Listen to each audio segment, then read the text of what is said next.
बिस्मिल्लाहिर्रहमानिर्रहीम, अस्सलाम वालेकुम। बहुत ही इंपॉर्टेंट दिन था, बहुत ही इंपॉर्टेंट कार्रवाई और बहुत ही दिलचस्प किस्म की सूरत हाल और बहुत ही मज़ेदार किस्म के रिमार्क्स। जी हाँ, ये पूरा अहवाल है उस कार्रवाई का जिसका हम सबको इंतज़ार था। 31 अगस्त थी और 31 अगस्त को वो पहली पेशी थी इमरान खान साहब की तौहीन अदालत के केस के हवाले से। और वो पहली पेशी क्या होनी थी कि वो कहते हैं कि पहली पेशी के अंदर ही इस किस्म के इशारे हो गए या लोगों ने एक राय बना ली, देखने वाले, सुनने वाले, समझने वालों ने, कि आगे इस केस के अंदर फ़ैसला क्या आने वाला है। मैं अब आपको बताती हूँ कि हुआ क्या। बड़े तसल्ली से आपने वीलॉग देखना है, सुनना है और समझना भी है।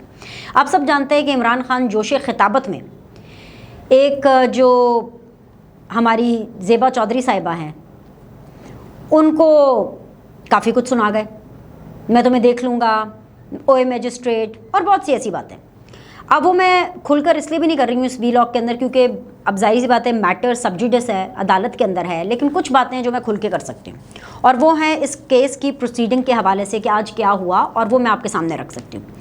हुआ ये कि जैसे ही इमरान खान साहब ने ओए ज़ेबा चौधरी कहा, उनको थ्रेट किया और उनको कहा कि जी मैं तुम्हें देख लूँगा, जब हुकूमत में आऊँगा तब भी देख लूँगा, तो उसके बाद सब ने ये कहा, हमने भी ये कहा कि ओपन शट केस है, ये तो तौहीन अदालत हो गई।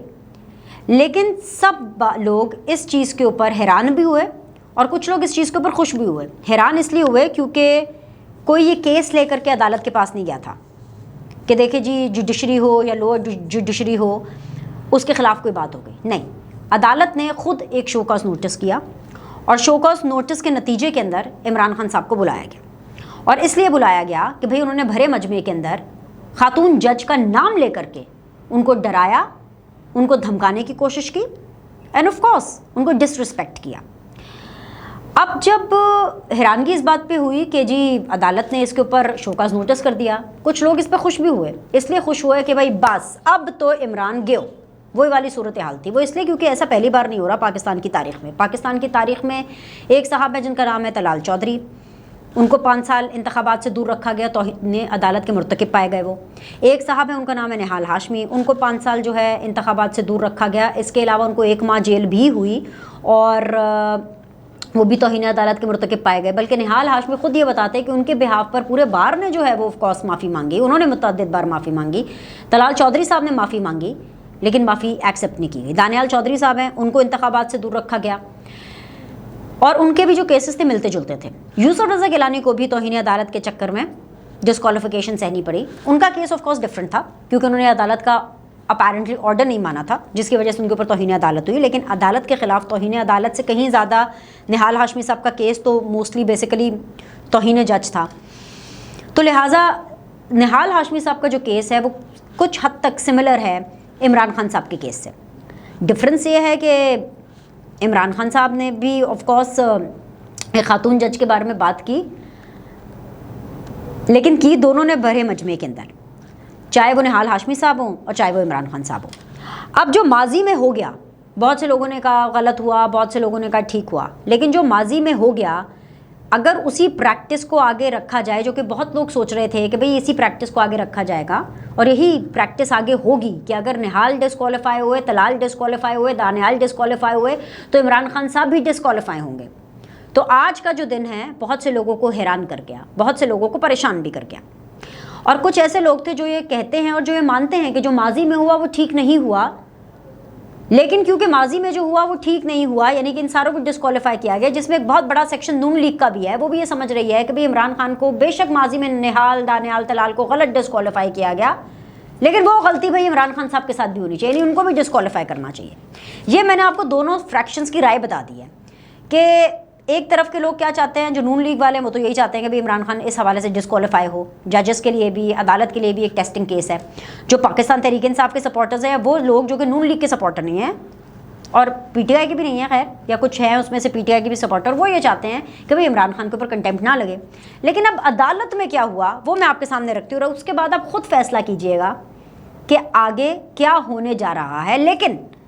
लेकिन जो भी आप फैसला करेंगे ना उसमें आपने 1% गुंजाइश जो है अदालत के लिए ज़रूर रखनी है, क्योंकि अदालत का कुछ पता नहीं है, सज्जी दिखा के खब्बी भी मर सकते हैं। एनीवेज जी, अब ये हुआ कि आज जो है इस्लामाबाद हाई कोर्ट में इमरान खान साहब के खिलाफ तौहीन अदालत के केस की समाअत थी। आज पहली समाअत थी। इस पहली समाअत से पहले मैं पिछले वीलॉग में आपको बता चुकी हूँ कि उन्होंने अपना जवाब दाखिल कराया। वो जवाब जो है वो मेरे पिछले वीलॉग में टाइमलाइन पे मौजूद है, आप उसके ऊपर जाकर देख सकते हैं और उसको फिर आप इससे कनेक्ट कर सकते हैं। काफ़ी गिलों की और शिकवों की आज बातें हुई, भरपूर तरीके से इस समाअत के अंदर गिले और शिकवे भी किए गए, जो हमने देखा कि इससे पहले कम ही हुए हैं।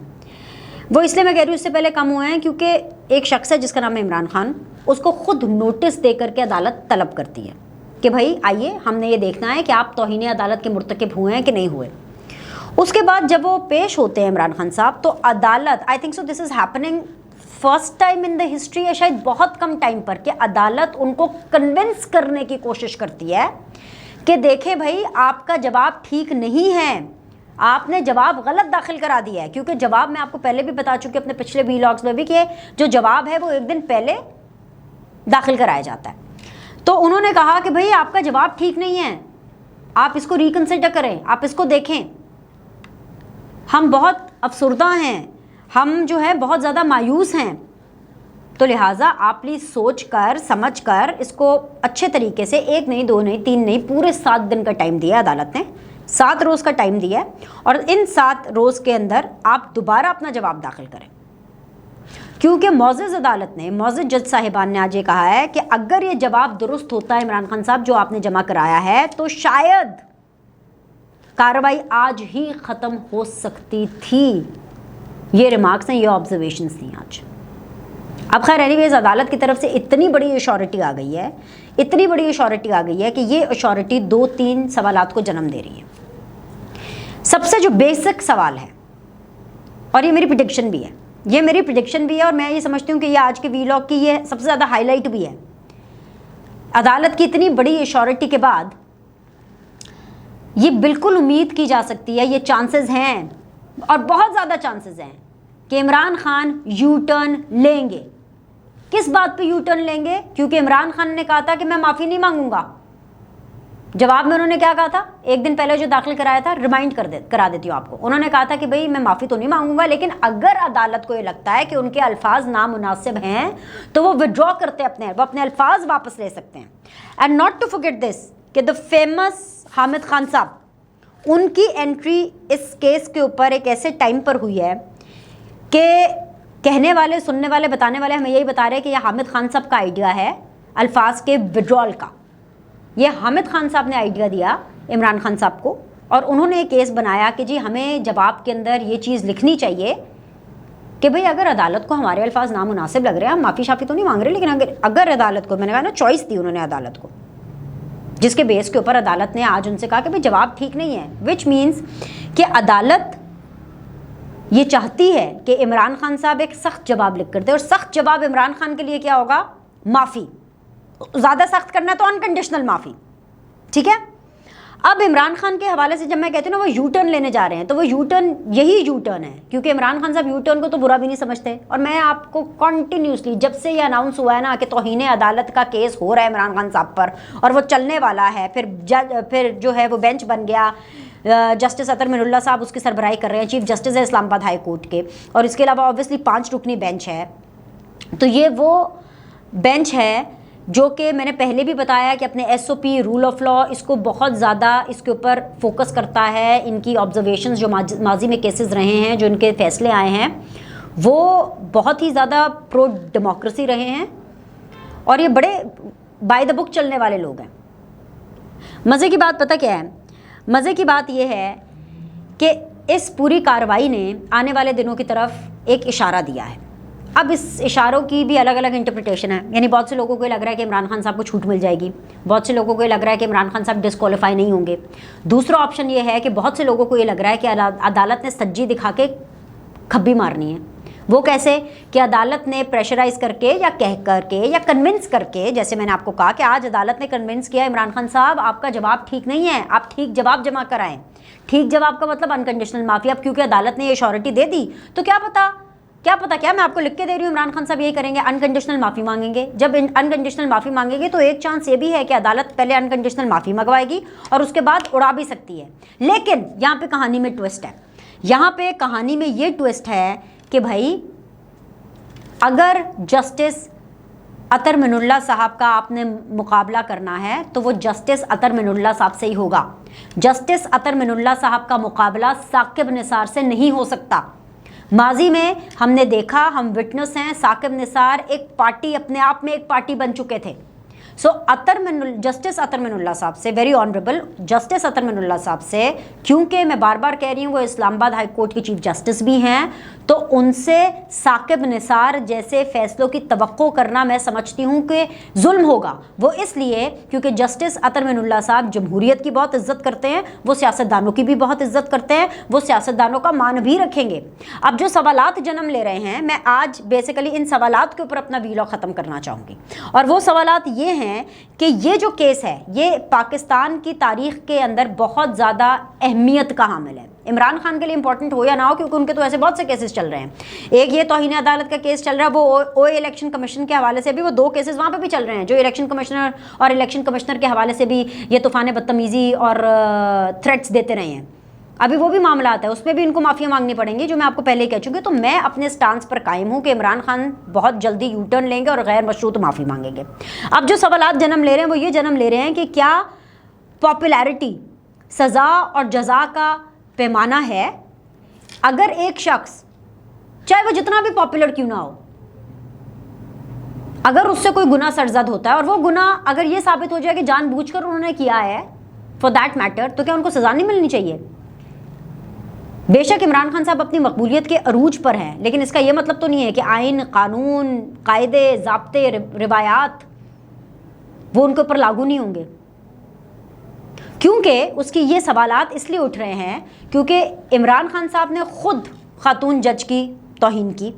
एटलीस्ट परसेप्शन यही है, और perception is stronger than reality. Reality भी यही है और परसेप्शन भी यही है कि उन्होंने तौहीन किया। अब इमरान खान साहब इस रियलिटी को माने या ना माने, लेकिन फिर उनके बिहाफ पर फवाद चौधरी साहब जो हैं वो तौहीन अदालत का नोटिस लेने वालों को खुल्लम खुल्ला धमकियां दे रहे हैं। टेलीविजन चैनल पे बैठ के फवाद चौधरी साहब खुल्लम खुल्ला धमकियां दे रहे हैं कि भाई ये तो डिस्क्वालीफाई करने वालों को सोचना पड़ेगा, हमने तो आवाम को रोका हुआ है, आवाम बाहर आ जाएगी। इमरान खान साहब तो बहुत पॉपुलर हैं भाई। जो भुट्टो साहब थे वो इतने पॉपुलर नहीं थे जब वो फांसी के तख्ते पर चढ़े। इमरान खान साहब इतने पॉपुलर, अगर अव्वल तो ऐसी बात नहीं है वो इतने पॉपुलर नहीं है, लेकिन अगर इतने पॉपुलर हैं भी कि उनका मवाजना अब जुल्फ़िकार अली भुट्टो साहब से कर रहे हैं, which is a very bad comparison. क्योंकि हमारे मुल्क की एक रिवायात हैं, हमारे माशरे की रिवायात हैं कि जो शख्स मर जाता है हम उसको अच्छे अल्फाज में याद करते हैं, उसका मवाजना इस तरह से नहीं किया जाता। और मैं आपको ये भी याद करा दूं, वो तमाम लोग, और मेरे ख्याल से शायद फवाद चौधरी साहब ये चीज़ भूल गए हैं कि इमरान खान साहब भी अगर पाकिस्तान में किसी की एग्जाम्पल्स देते हैं या किसी को अगर लीडर मानते हैं ना, तो वो जुल्फ़िकार अली भुट्टो हैं। वो तो खुद इतनी तकारीर में कह चुके हैं। तो उन्हीं के बारे में फवाद चौधरी साहब ये बातें करें, मुझे तो कभी कभी डाउट होता है कि फवाद चौधरी साहब किस टीम में है। सो कहने का मतलब ये है कि ये जो केस है, इसका जो भी फैसला आने वाला है वो इस बात की रिवायत ज़रूर कायम करेगा कि क्या दानियाल, तलाल और निहाल के लिए तौहीन अदालत का कानून अलग है और इमरान खान का कानून अलग है। पता चल जाएगा आफ्टर 7 डेज़। उससे अव्वल तो 7 दिन के बाद अगर इमरान खान साहब ने गैर मशरूत माफ़ी मांग ली तो उसी टाइम पर ये जो केस है ख़त्म हो जाएगा, उसी टाइम पर अदालत अपना फैसला सुना देगी। मैक्सिमम नहीं तो 1 या 2 पेशियाँ इसकी मज़ीद और लगेंगी। इमरान खान साहब की तो कोशिश होगी कि मज़ीद 1-2 पेशियाँ और लगें, लेकिन कोर्ट ये चाहेगी कि उस चीज़ को जल्द से जल्द निपटाए। क्योंकि क्या तौहीन अदालत की जो कार्रवाई है वो इमरान खान साहब को माफ़ी दिलवाने के लिए, उनसे माफ़ी मंगवाने के लिए की जा रही है? ये एक बहुत बड़ा सवाल है कि आखिर ये जो पूरी की पूरी कार्रवाई है, इसका जो रिज़ल्ट निकलेगा वो बताएगा कि पाकिस्तान का आगे जो जुडिशरी के पॉइंट ऑफ व्यू से जो मामला है तौहीन अदालत को लेकर के, वो किस करवट बैठेगा। तो ये एक बड़ी दिलचस्प सूरत हाल है। येस, नॉट टू फॉरगेट, अगर जब मैं रिएक्शंस की बात करती हूँ, जब मैं सवालात की बात करती हूँ, जब मैं लोगों की ओपिनियंस की बात करती हूँ, तो उसमें आपको ये बिल्कुल नहीं भूलना कि नून लीग ने इस फैसले को बहुत आड़े हाथों लिया है। मरीम नवाज़ साहिबा ने एक बड़ी टॉन्टिंग ट्वीट की है। इसके अलावा जो वज़ीर क़ानून हैं उन्होंने बहुत तगड़ा किस्म का एक अपना स्टांस रखा है, और हर कोई नून लीग की तरफ से और पाकिस्तान पीपल्स पार्टी की तरफ से भी यही कह रहा है कि कंटेम्प्ट है और लिहाजा इस हवाले से डिस्क्वालिफिकेशन जो है it is writing on the wall. लेकिन मैं बार बार आपको ये चीज़ याद करा दूं कि अगर आप अतर मिनुल्लाह साहब के केसेस की प्रैक्टिस देखें, उनके रिमार्क्स देखें, तो वो बाय द बुक चलने वाले इंसान हैं, जमहूरियत पसंद हैं, सियासतदानों की इज़्ज़त करते हैं, तो प्लीज़ उनको इस तरीके से इतनी जल्दी इस हवाले से जज ना किया जाए कि जी वो कोई ऐसा फ़ैसला देंगे जो कि साकिब निसार साहब पार्टी बन करके दिया करते थे। सो लेट्स सी, 7 दिन ज़्यादा दूर नहीं है, इन 7 दिनों में भी बहुत कुछ हो जाना है। So let's see what happens. इस वीलॉग के लिए फ़िलहाल इतना ही। लाइक करें, सब्सक्राइब करें, आपके फीडबैक का इंतज़ार रहेगा। अल्लाह हाफ़िज़।